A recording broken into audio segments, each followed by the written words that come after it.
예, 안녕하십니까. 저는 부경대학교 정치외교학과 차재경 교수입니다.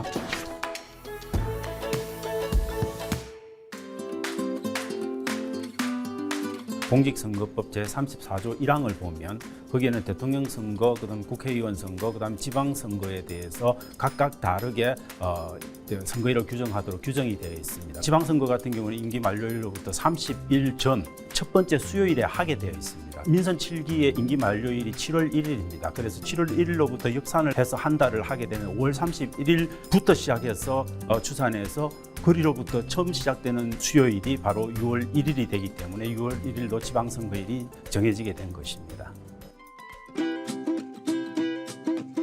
네, 우리나라 지방선거는 1948년 헌법이 제정되고 나서 1949년에 그 헌법에 의거해서 지방자치법이 처음으로 만들어졌습니다만 그 이후로 3년간은 지방자치법이 제대로 시행되지를 않았습니다. 그런데 1952년에 이승만 대통령의 자유당 정권이 간접선거로 선출될 가능성이 좀 적어지니까 직선제를 통해서 선출하려고 이제 시도를 합니다. 그렇게 하다 보니까 지방에서 좀 이승만 대통령이 인기가 있다 보니까 국회보다는 1952년에 처음으로 지방의원 선거를 하게 됩니다. 6.25 전쟁이 끝나고 나서 1960년 4.19 혁명 이후에 5.16 군사 쿠데타로 박정희 정권이 들어서면서 지방자치라고 하는 건 대단히 비효율적이다라고 하면서 이제 지방자치법 시행을 아예 전면 중단하게 됩니다. 1987년에 이제 민주화가 되고 나서 1988년부터 지방자치법이 다시 개헌을 통해서 살아나게 됩니다. 1995년에 처음으로 이제 전국 동시지방선거로 해서 지방자치단체장까지 뽑는 제1회 전국 동시지방선거가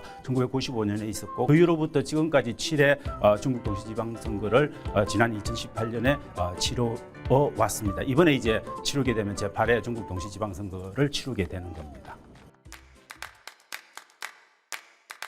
지방선거의 선출 대상은 기본적으로 광역자치단체장, 광역의원선거, 교육감을 선출하게 됩니다. 그리고 거기에다가 기초자치단체의 장, 기초자치단체의 의원을 포함해서 선출하게 되어 있습니다. 기본적으로 광역자치단체장 그리고 기초자치단체장은 기본적으로 행정사무를 통괄하는 그런 집행부 혹은 지금의 행정부의 역할을 수행을 하게 됩니다. 지방의회 같은 경우에는 법률에 근거해서 조례를 제정할 수 있고 광역자치단체장이나 기초자치단체장이 행정사무를 얼마만큼 잘 처리해내는지에 대해서 감시하고 통제하는 그런 업무를 합니다.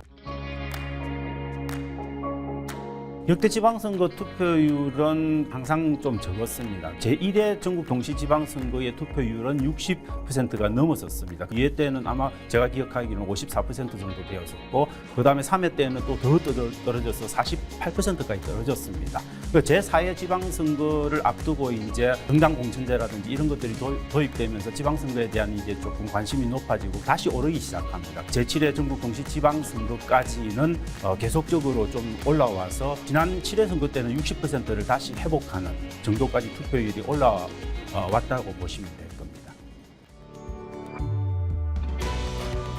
네, 지방선거는 대단히 중요합니다. 중앙집권적인 그 체제로 운영되고 있는 그런 단일 국가이기 때문에 가장 지역 주민의 삶을 제대로 이해할 수 있는 사람이 지역을 관리하고 또 통치할 수 있도록 하자. 그만큼 지역 주민의 어떤 복지나 편의가 늘어나고 지역 사회의 사회적 후생이 저는 극대화될 수 있는 게 지방선거이기 때문에 지방선거를 제대로 치르는 것은 굉장히 중요한 어떤 정치적 이벤트라고 생각을 합니다.